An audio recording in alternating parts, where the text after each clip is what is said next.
Subscribe करें हमारे YouTube channel को, बेल आइकन प्रेस कर ले जीएसटी इनकम टैक्स वीडियो सबसे पहले देखने के लिए। अब आते हैं सर एमनेस्टी स्कीम, जो बहुत टाइम से डिमांड में थी और फाइनली गवर्नमेंट ने आज इस मीटिंग में कंफर्म कर दी। तो हम इसमें चेक करते हैं कि एमनेस्टी स्कीम में क्या क्या है। मेनली सबसे पहले एमनेस्टी स्कीम होती क्या है। जब भी कोई एसएससी जीएसटी में डिफॉल्टर होता है और बहुत टाइम से रिटर्न फाइल ना कर रहा हो, अगर वो आज के दिन रिटर्न फाइल करना चाहता हो तो बहुत सारी हैवी पेनल्टीज बन रही है, इसलिए वो फाइल नहीं कर रहा। उस एसएससी को रेगुलर स्कीम में लाने के लिए गवर्नमेंट एक स्कीम लाती है एमनेस्टी, और उसमें रिटर्न की पेनल्टी को कैप कर देते हैं कि आपकी 500 या 1000 से ऊपर पेनल्टी नहीं लगेगी। तो उस एसएससी को रेगुलराइज करने के लिए एमनेस्टी स्कीम आती है और जो अब तक बहुत सक्सेसफुल रही है। लेकिन मेन ये रहता है कि एमनेस्टी स्कीम जब भी कंप्लीट होती है उसके बाद दोबारा डिमांड हो जाती है कि हम इसको अडोप्ट नहीं कर पाए, हम एमनेस्टी स्कीम में जा नहीं पाए, तो फिर लोग डिमांड करने लगते हैं। और फाइनली गवर्नमेंट ने इस काउंसिल मीटिंग में उसको अप्रूव कर दिया है। To provide relief to the tax payer, late fee for non furnishing 3B from July to 17 to April 21 has been reduce waived. 3B की लेट फीस उन्होंने कम कर दी। Late fees capped of maximum 500 रुपये पर return for tax payer who do not have any tax liability for the tax period. हमारे 3B में tax payable नहीं आ रहा तो मैक्सिमम पेनल्टी लगेगी 500 रुपये। अगर टैक्स पेबल आ रहा है 3B में तो मैक्सिमम पेनल्टी 1000 रुपये, जो अदरवाइज तो 20 या 50 रुपये पर डे के अकॉर्डिंग तो बहुत बन जाती है। और ये हमें स्कीम या रिटर्न फाइल करनी पड़ेगी 1 जून से 31/8 के बीच। सेकंड है rationalisation of late fee impose under section 47 के अंडर लगने वाली लेट फीस को भी गवर्नमेंट ने आगे के लिए कम कर दिया। मीन ये परमानेंट रहेगा। To reduce burden of late fee on smaller taxpayer, the upper cap of late fee is being rationalized to align late fee with tax liability turnover. Tax liability at turnover के according उनकी fees को कम कर दिया। देखते हैं कैसे। The late fee for delay in furnishing 3B और GST 1 बी कैप पर रिटर्न है। ये चीज़ मेन है कि जो भी कैपिंग हो रही है पर रिटर्न हो रही है। For tax payer having nil tax liability in GST 3B और nil outward supply, nil tax liability है 3B में या नील आउटवर्ड सप्लाई GST 1 में कोई सप्लाई नहीं आई तो लेट फी का कैप रहेगा 500 रुपये। अदर के लिए for other tax payer having turnover up to 1.5 crore के लिए 2000, 1.5 से ज़्यादा 5 से कम अप टू 5 करोड़ तक 5000 और 5 करोड़ से ऊपर 10,000। इसको गवर्नमेंट ने कैप कर दिया कि 1.5 करोड़ से कम है तो 2000, 1.5 से 5 5000, 5 करोड़ से ऊपर 10,000। 10,000 से ऊपर की पेनल्टी आपको लेट फीस में नहीं लगेगी। The late fee for delay in furnishing GST 4 composition tax payer की एनुअल रिटर्न जिस टू बी कैप 500 रुपये, 500 रुपये पर return if tax liability is nil, tax की कोई लाइबिलिटी नहीं आ रही। अगर टैक्स की लाइबिलिटी है 2000, GST 4 कंपोजिशन डीलर के लिए एनुअली फाइल होती है।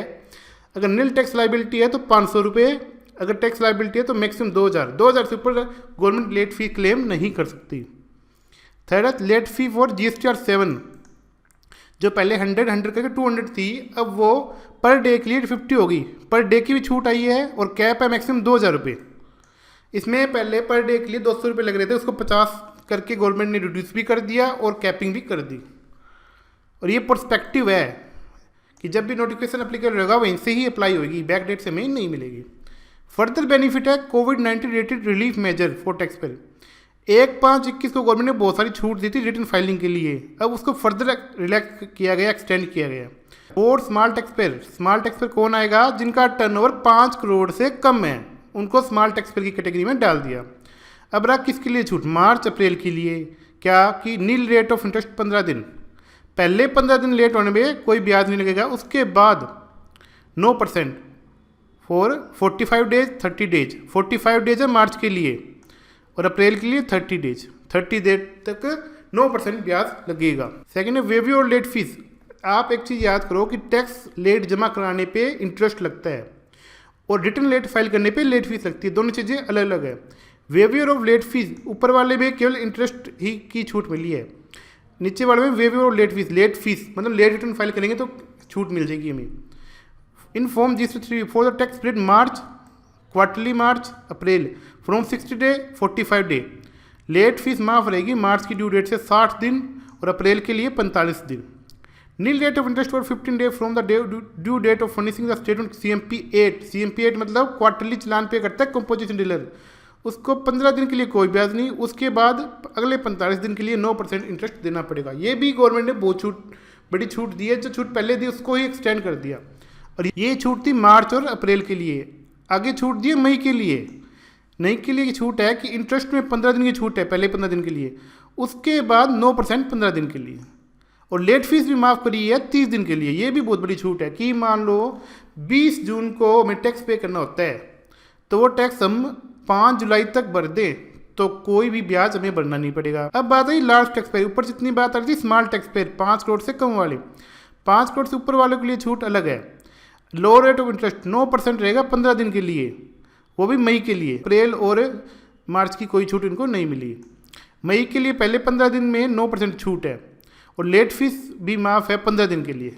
इनको कम छूट मिली है क्योंकि बड़े ऐसे होते हैं, लेकिन छूट मिल जाए वो अच्छी है।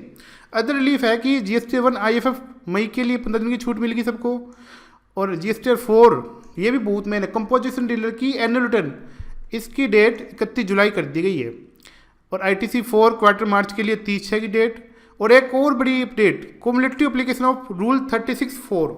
रूल 36(4) कैपिंग करता है कि आप इनपुट 2B से ज़्यादा या 2B के 105% से ज़्यादा नहीं ले सकते। तो अब उसको अप्रैल मई जून को क्लब कर दिया।